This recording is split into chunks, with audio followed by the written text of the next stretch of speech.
Bismillahirrahmanirrahim. Assalamualaikum warahmatullahi wabarakatuh. Kembali lagi bersama saya di channel Dakir TV.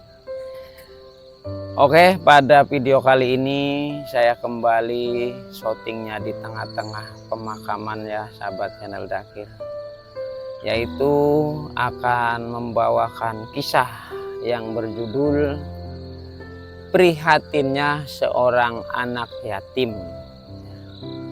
Karena saya sudah langsung ngobrol dengan narasumbernya dan boleh diceritakan kisah-kisah perjalanan hidupnya, dan akhirnya alhamdulillah menemukan kebahagiaan ya sahabat channel Dakir.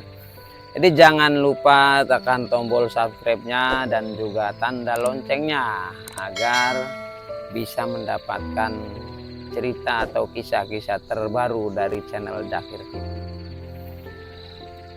Oke, langsung saja. Pada saat itu ada seorang anak yatim yang umurnya kurang lebih di bawah 10 tahun, sudah ditinggalkan oleh orang tua laki-lakinya ya, karena memang anak yatim. Jadi pada waktu itu si anak yatim ini, anggap saja ini Mas N ya, anak yatimnya ini seorang lelaki ya, Mas N. Itu alhamdulillah rajin melakukan ibadah atau sering di masjid, itu sering bantu-bantu ngepel di masjid, terus juga jadi muadzin kecil mungkin ya pada saat itu. Nah, karena memang di masjid itu ya paling bersama marbot itu kan, ngobrol, terusnya kadang pulangnya itu mau pulang ke rumah itu agak terlambat gitu. Maksudnya kalau jamaah sudah pada pulang, ya si Mas N ini masih berdiam di masjid. Nah, tiba saatnya pada Mas N ini beranjak dewasa, kurang lebih sekitar 15 tahun ya umurnya. Masih berada di kampungnya ya pada saat itu. Nah, suatu ketika di malam hari si Mas N ini mau melakukan sholat sunnah di dalam masjid itu, tapi tatkala mau mengambil air wudhu di tempat air wudhu, sebelum masuk ke tempat air wudhu, menurut keterangan Mas N ini bertemu dengan satu sosok laki-laki ya, entah itu manusia entah itu jin muslim.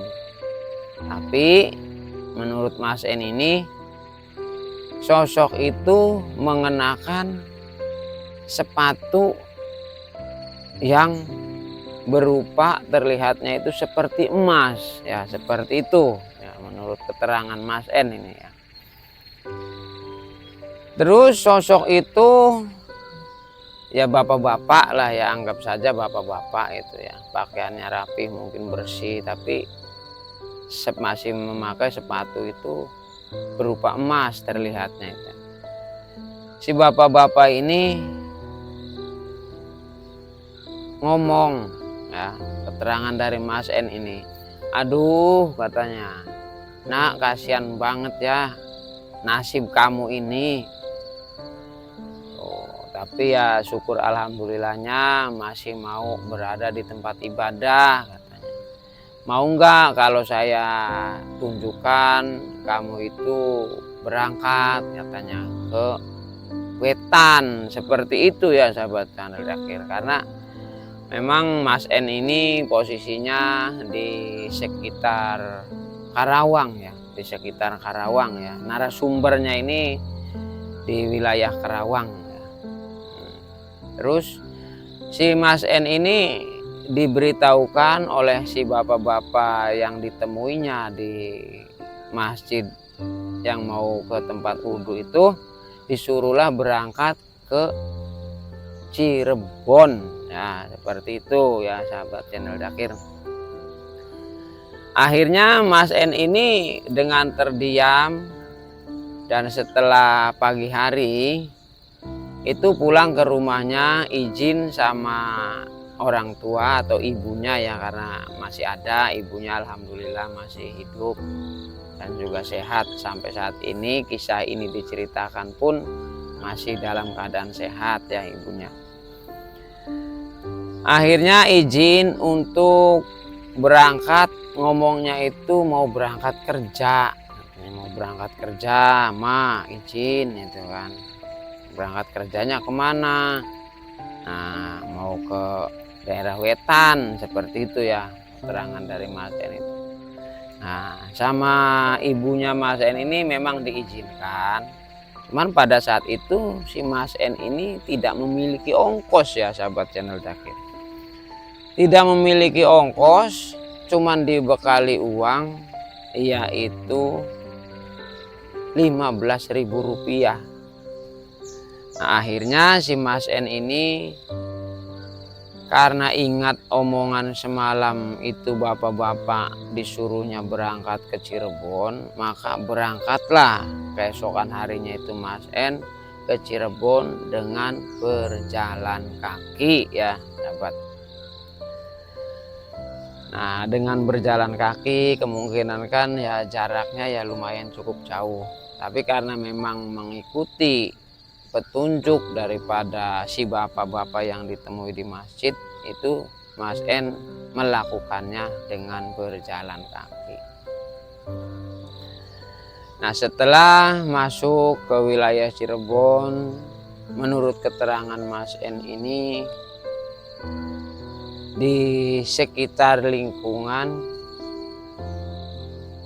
ini Gunung Jati ya sahabat, sekitar lingkungan Gunung Jati, di tepatnya ya saya juga kurang pas ya, pokoknya di wilayah Gunung Jati di situ, tapi bukan di petilasan atau di pemakaman Sunan Gunung Jati itu, kemungkinan bukan ya, tapi di seseorang di sana itu seolah-olah si Mas N ini ada yang nunggu. Nah, tiba-tiba pas Mas N sampai ke sana, sempat juga itu sowan ya ke makamnya wali ya, yaitu Syekh Syarif Hidayatullah. Akhirnya ada seseorang yang mengajaknya pulang ke rumahnya katanya ya, seperti itu sahabat. Nah, orang itu tiba-tiba berkata, "Loh," katanya, "datangnya kapan?" Katanya, "Sudah saya tunggu-tunggu." Nah, seperti itu ya. Akhirnya Mas N juga merasa kebingungan. Padahal kan saya tidak kenal gitu ya. Akhirnya Mas N mengikuti saja bapak-bapak yang mengajak itu, tidak suruh diam di rumahnya. Ya. Nah, ternyata di rumahnya ini seperti pesantren ya sahabat, seperti pesantren itu kan, banyak anak ngaji juga, banyak yang belajar kemungkinan ya ilmu tenaga dalam. Tapi di situ Mas N ini tidak diajarkan seperti begitu ya, tidak diajarkan, cuman hanya disuruhnya itu cari rumput untuk makan sapi. Nah, itu keterangan Mas N itu. Mas N ini setiap harinya ya kalau ibadah sholat atau apa ya tetap dilakukan ya, cuman itu tidak diajari seperti kamu harus belajar ini, harus belajar ini itu kan, tidak. Hanya saja disuruhnya itu kamu puasa aja selama 7 hari, nanti puasanya itu asrep seperti itu. Akhirnya Mas N ini melakukan, terus kesehariannya suruh mencari rumput saja ya, mencari rumput, ngasih makan sapi, membersihkan sapi. Nah, setelah kemungkinan ada beberapa waktu, akhirnya si Pak Kiai tadi itu kemungkinan sudah dirasa cukup Mas En tinggal di situ. Akhirnya Mas En itu disuruh lagi berangkat lagi. Katanya suruh berangkat yaitu ke tempat yang berbeda itu, tapi masih di sekitar Cirebon ya sahabat. Di tempat berbeda itu Mas En juga sebelum berangkat itu sempat katanya suruh ke sumur apa ya, saya kurang ingat juga ya sumur yang ada di Cirebon itu. Pokoknya sumur itu sumur yang dikeramatkan ya seperti itu sahabat. Entah itu sumur 7, entah itu sumur apa ya, Mas En itu disuruh nunggu di sumur itu. Lalu Mas En itu tiba-tiba ada yang datang dan memberikan air ya, memberikan air. Lalu diminum oleh Mas En. Terus Mas En berangkatlah ke tempat berikutnya. Nah, sesuai arahan yang dikasih tahu sama Pak Kiai itu, Mas En akhirnya sampailah ke alamat tersebut. Dan di sana itu seorang ibu-ibu yang sedikit lansia ya.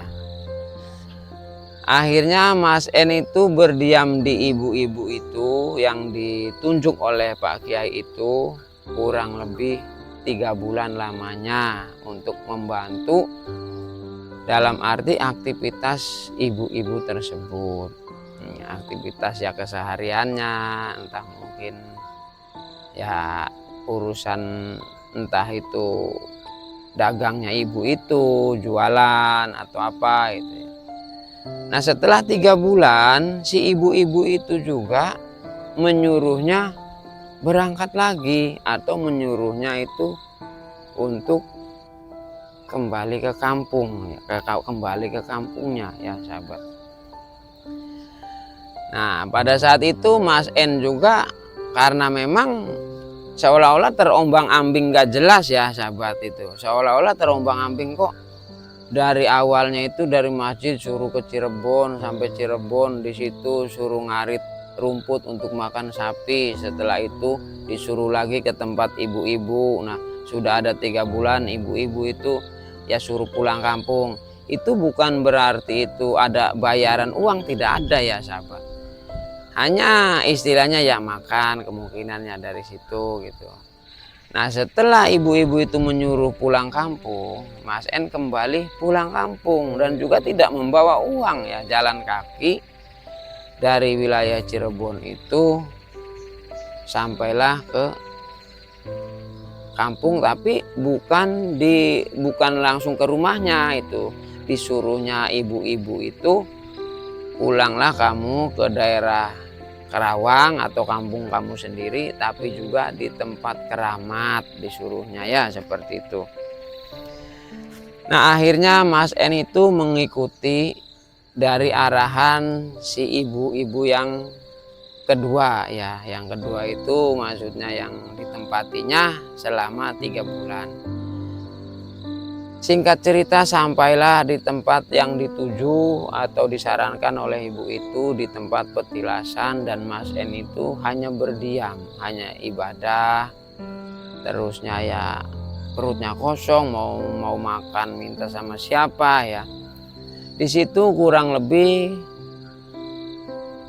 7 hari ya Mas En itu di tempat itu. Akhirnya Mas En itu ditemuilah sosok perempuan yang menurut keterangannya itu memakai bajunya hijau, memakai mahkota, terus mukanya itu bercahaya ya sahabat.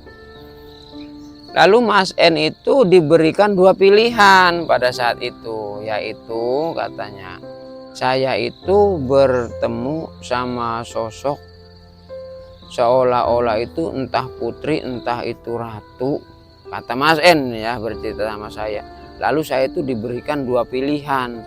Yang satu itu emas di tangan kiri, katanya emas itu ada di tangan kiri. Air 1 gelas itu di tangan kanan. Lalu Mas En itu ditanya, kamu mau pilih yang mana, kata perempuan yang menyerupai ratu tersebut, tapi mukanya tidak terlihat katanya seperti cahaya. Nah akhirnya Mas N itu karena mungkin puasa itu kan sudah lama ya, mau minum bingung, akhirnya yang dipilih itu air ya sahabat.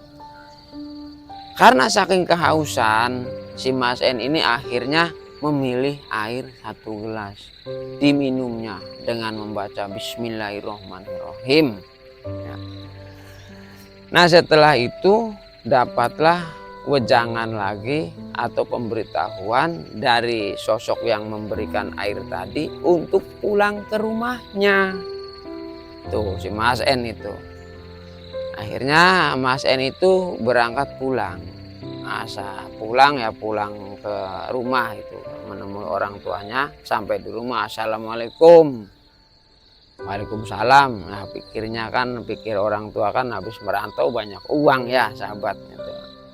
Akhirnya Mas N ya namanya tidak dapat uang, bukan merantau istilahnya kerja cari uang ya, istilahnya yang penting pulang sehat. Akhirnya orang tua dari Mas N itu kan alhamdulillah bersyukur, yang penting masih selamat kan anaknya, seperti itu.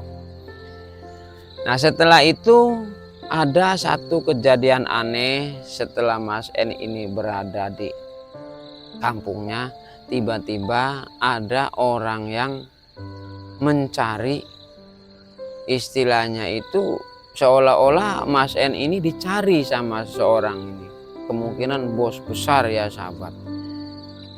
Nah begitu ketemu si bos besar ini, katanya lah inilah orang yang saya cari. Nah Mas N juga bingung, lah maksudnya apa Pak, katanya. Saya juga baru kenal ya, dari orang dari Jakarta ini ya sahabatnya yang terakhir.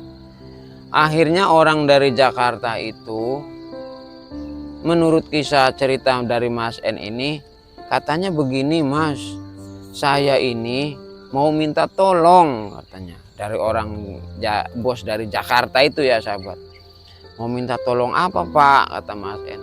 Saya ini mau ada tagihan sebesar 5 miliar. Tuh, sampean ikut saya, katanya, mudah-mudahan nanti penagihan ini berhasil. Tuh, Mas N kan seolah-olah bingung ya sahabat. Akhirnya Mas N ini ngikut sama bapak-bapak yang dari Jakarta itu datang ya, tanpa ada pikiran curiga mau diculik atau apa. Mas N ini ikut ya sahabat channel Dakhir. Dengan kuasa Allah Subhanahu wa Ta'ala, si bapak itu nagihnya itu berkali-kali tidak berhasil. Begitu Mas N itu dibawanya dan ikut nagih ke Jakarta, alhamdulillah itu penagihannya berhasil ya sahabat channel Dakhir. Nah, karena keajaiban Allah Subhanahu wa Ta'ala, tiba-tiba si bapak itu nagihnya berhasil, sekalipun ya tidak semua ya. Pada saat itu Mas N bilang itu nagihnya 5 miliar, cuman bayar kontan 4 miliar ya, seperti itu. Nah setelah itu kan Mas N masih berada di dalam kebingungan ya, masih ikut-ikut saja terus, makan dikasih apa dikasih. Dan setelah sampai rumah bapak itu, akhirnya Mas N ini dipegang oleh si bapak tersebut, dan seluruh fasilitasnya itu pada saat itu diberikan. Mau motor apa saja dikasih, mau motor ninja ya dikasih ya. Dan alhamdulillah itu ya, kemarin ya sebelum video ini dibuat itu Mas N itu silaturahmi ke tempat saya juga membawa motor bagus. Katanya itu saya ini katanya dapat dikasih seperti itu. Dikasih sama siapa? Ya sama yang tadi diceritakan itu ya sahabat. Sama yang tadi saya ceritakan itu, bos besar yang dari Jakarta itu ya, tiba-tiba kan baik gitu ya. Dan Mas N itu akhirnya direkrut untuk apa ya, maksudnya untuk menjadi karyawannya lah ya seperti itu, tapi tidak kerja ya sahabat. Mas N-nya di rumah saja.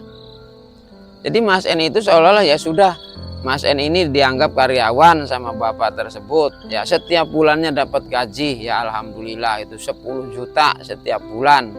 Ya, dapat gaji sampai sekarang masih ngalir.